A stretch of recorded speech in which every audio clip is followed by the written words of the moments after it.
Masuk ke bab teknik dan obat analgetik yang digunakan pasca seksio sesarea. Golongan opioid. Opioid merupakan obat yang paling sering digunakan baik lewat jalur sistemik ataupun neuroaksial untuk pengelolaan nyeri. Analgesia sistemik terutama opioid merupakan modalitas untuk pengelolaan nyeri pasca seksio sesarea, terutama yang menggunakan anestesi umum. Bisa diberikan secara injeksi intramuskuler atau intravena. Pemberian opioid intramuskuler atau subkutan sering dilakukan untuk pengelolaan nyeri pasca seksio sesarea. Akan tetapi banyak pembatasan untuk penggunaannya. Pertama, pemberian yang seringkali berulang sangat tidak nyaman bagi pasien. Kedua, terdapat variabilitas yang luas interindividu pada farmakokinetik dan penerimaan obat. Dalam hal ini, sesudah pembedahan abdominal untuk mencapai konsentrasi puncak, diperlukan waktu yang bervariasi. Misalnya pada injeksi IM meperidin ada sedikit korelasi antara berat badan dan konsentrasi meperidin di darah yang menyebabkan masalah dalam mengestimasi dosis regimen yang efektif. Di samping itu, kadar puncak pada pasien tercapai, akan tetapi terjadi insiden efek samping yang tidak diinginkan seperti somnolen dan sedasi yang apabila dengan dosis yang lebih kecil, efek analgesianya inadekuat. Masuk ke bab Patient Control Analgesia Intravenous atau IVPCA. Analgesia intravena yang dikendalikan atau IVPCA adalah salah satu pilihan untuk pengelolaan nyeri. Teknik ini berupa pemberian dosis bolus intravena yang kecil melalui alat yang sudah diprogram dosis, interval, dosis basal yang diberikan, dan proteksi tambahan berupa dosis maksimum pada satu periode. Kelebihan IVPCA adalah mampu mereduksi kadar puncak dan penurunan konsentrasi obat di darah, serta efeknya lebih superior dibanding opioid IM konvensional pada pasien pasca seksio sesarea.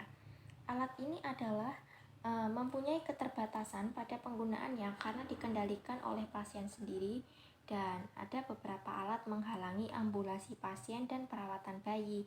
Akan tetapi IVPCA tetap merupakan modalitas populer untuk pengelolaan nyeri pasca seksio sesarea. Morfin masih menjadi opioid yang paling banyak digunakan untuk teknik ini. Suatu penelitian menunjukkan penggunaan opioid lebih banyak pada IVPCA. IVPCA 11 kurang lebih 2,3 morfin mg dibandingkan dengan epidural 1,0 kurang lebih 0,6 morfin IM 3,8 kurang lebih 1,1 morfin. Informasi objektif tentang efek opioid sistemik terhadap ibu dan bayi yang menyusui itu masih sedikit. Obat yang diekskresikan ke air susu ibu terjadi ketika obat berikatan dengan protein susu atau pada lemak globulus ASI. Banyak faktor yang mempengaruhi termasuk waktu menyusui ditentukan oleh waktu pemberian obat dan ekskresi obat melalui ASI. Obat yang larut lemak lebih terakumulasi pada ASI. Normeperidin dan morfin 3 glukuronida terakumulasi pada kolostrum dan ASI sehingga hingga beberapa hari. Meperidin dimetabolisme pada ibu dan anak melalui endometelisasi hepatik sehingga terbentuk normeperidin yang berefek analgesia pada ibu depresi pada neonates. Sehingga bahwa meperidin sangat jarang digunakan sebagai analgesia pasca seksio sesarea terutama pada wanita yang menyusui. Pemberian berulang meperidin bisa mengakibatkan akumulasi metabolit aktif normeperidin pada ASI. Masuk ke kodein. Rasio ASI atau plasma atau M/P 2,46. Pemberian kodein pada ibu dengan dosis 60 sampai 720 mg per hari didapat konsentrasi kodein pada infan kurang dari 0,8 sampai 4,5 mg per L, dengan metabolit morfinnya 0,5 sampai 22 mg per L pada 4 jam pasca menyusui. Apabila dibandingkan dengan morfin diberikan kepada ibu 40 mg per hari, didapatkan konsentrasi kodein 4 mg per L. Konsentrasi morfin pada plasma infan pasca pemberian kodein adalah 2 sampai dengan 4% yang bisa menjadi toksik. Sejumlah kodein ditambah morfin di ASI itu bisa terakumulasi. Masuk ke bab morfin.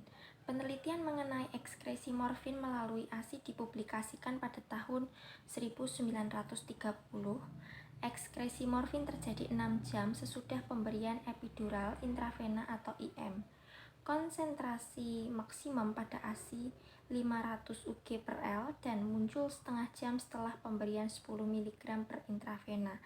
Metabolit morfin nampaknya terakumulasi pada kolostrum dan ASI bertahan beberapa hari.